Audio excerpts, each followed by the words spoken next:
Thanks.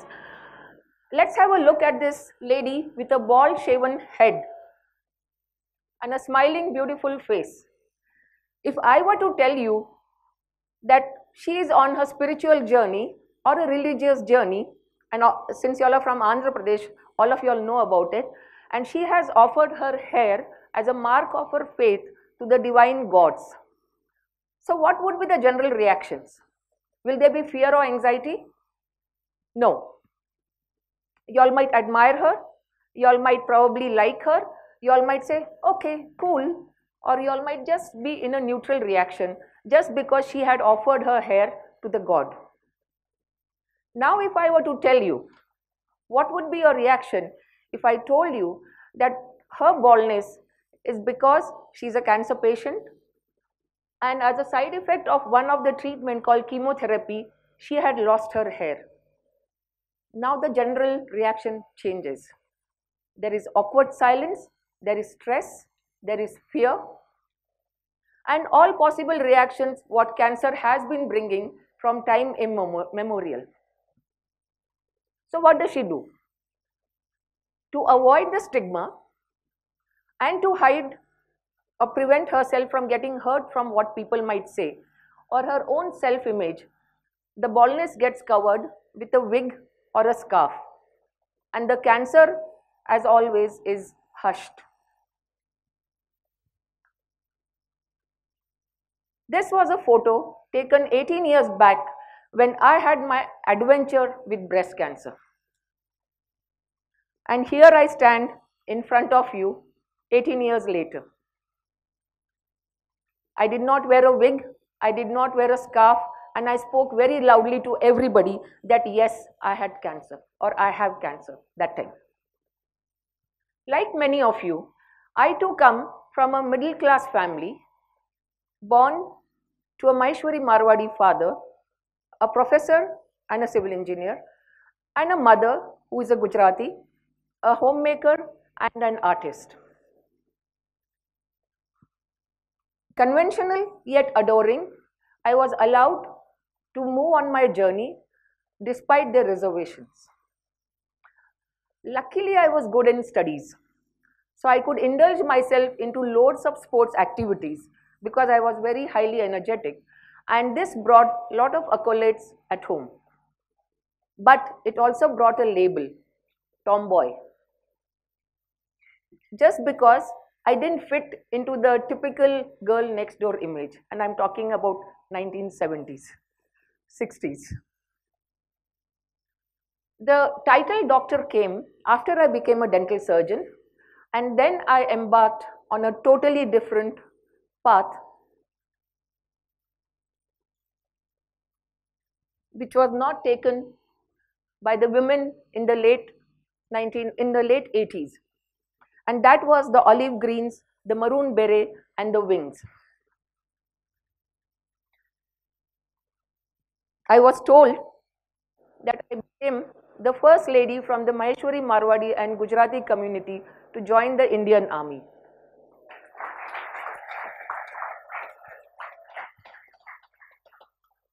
This world of army exposed me to a world beyond the protected walls of my home, transforming me from a naive young girl just out of college, almost your age, into becoming an army officer at the age of 21 with a new title, Captain. Chombai, Dr. Captain.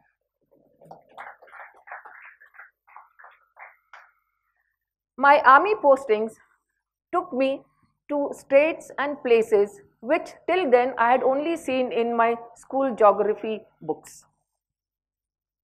As dentists, we were supposed to keep the troops biting fit, and since there were not very many women, I was lucky to go in the border areas and also in high altitude areas where women officers were a zero sighting. At the age of 24, I opted for paratrooping, and after clearing all the tough provisions and all, I was told that I became the first lady paratrooper from the Indian Army Dental Corps, getting that coveted maroon beret and the wings. This was not a weekend sports.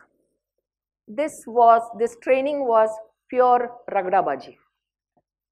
Just to test your physical and mental endurance. Also, this was not about a man or a woman or an individual. This was about making a daring elite breed, different from all others, including those in uniform. Not everybody gets that coveted maroon beret and the wings. I went on to do skydiving as part of, not as part of the army, but on a personal interest through a civil. Standing at the open doors of the aircraft, high up in the sky with the parachute on my back, I saw the vast expanse in front of me and below me. And all I wanted to do was dive deep into life and experience all of it all at once. This taught me not to be myopic, not to be narrow-minded. Soon after that, my journey began on the mountains as a mountaineer. We already heard a talk in the morning about it. Traversing through the Himalayan ranges was a very humbling experience. Himalayas or even the sea makes you feel that you are an extremely tiny speck in this whole world. But I also realized that even if I am a tiny speck in this whole universe, I am still unique, I am still special, just like each one of you. Years later, when cancer came and put its scars on me, I remembered that whether cancer or not, I am still a special part of this universe. And then comes my adventure with breast cancer.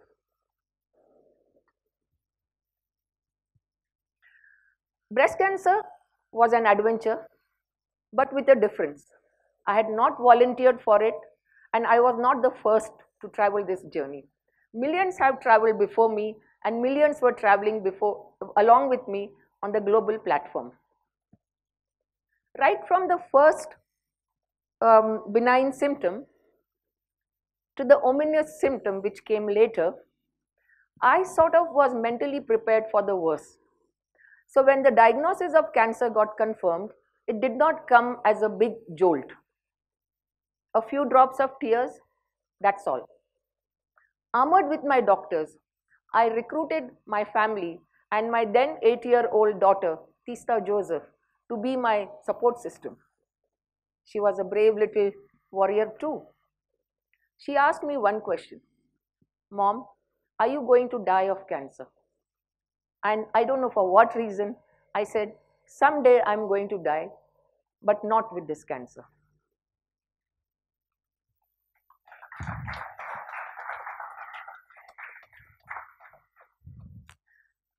In spite of being fully prepared to face the treatment, chemotherapy came as a knockout punch. But there were funny incidences also. My fellow patients were turning bald because of the chemo effects. They are the drugs which have side effects.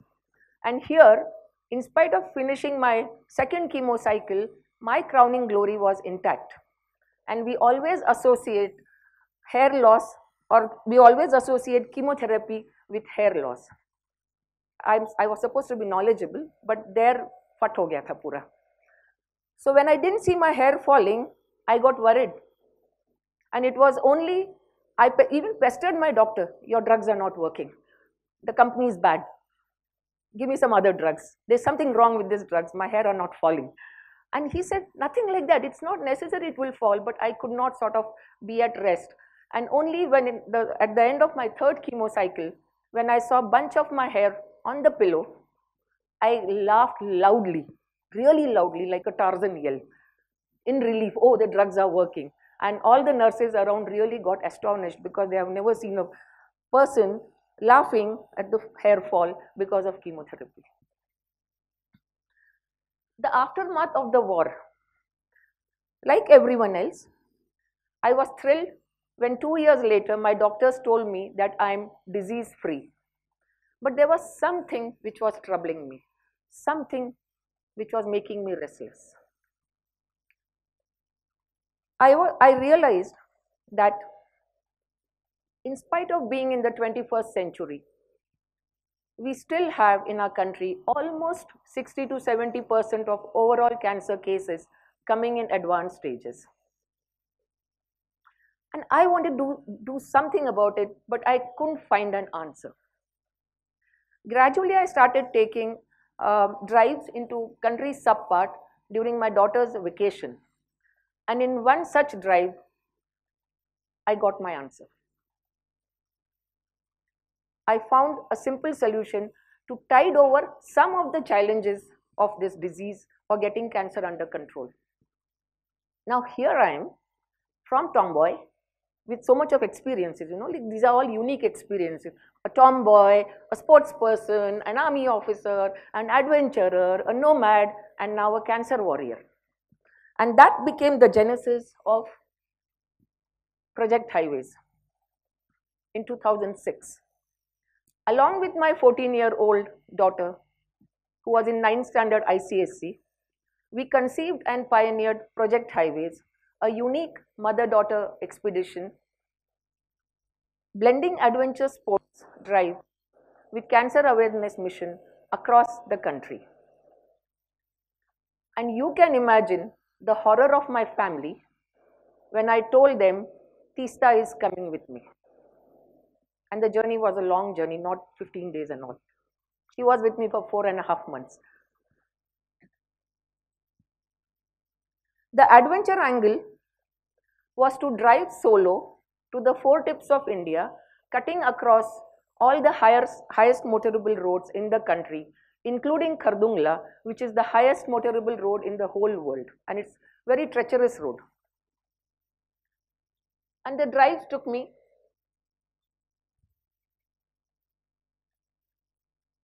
cratered roads, landslide areas,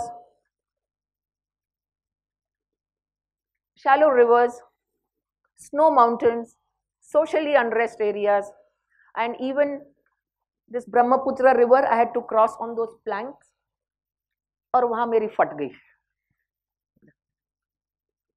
What was the mission angle? The mission angle was to break the silence surrounding cancer. The mission angle was to conduct cancer awareness workshops with emphasis on breast, cervix, and oral cancers,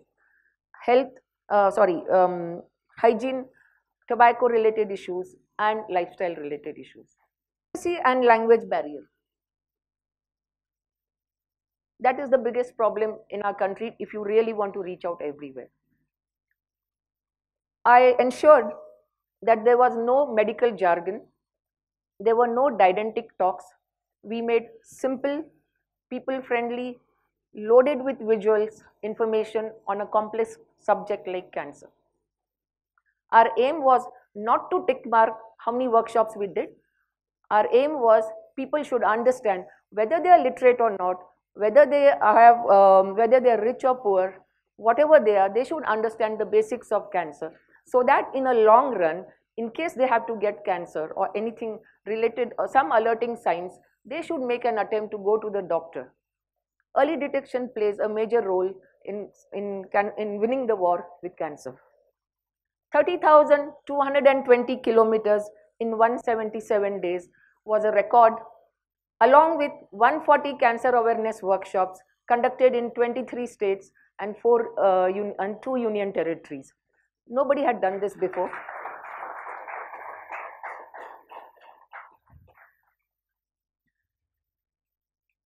This is called nervousness.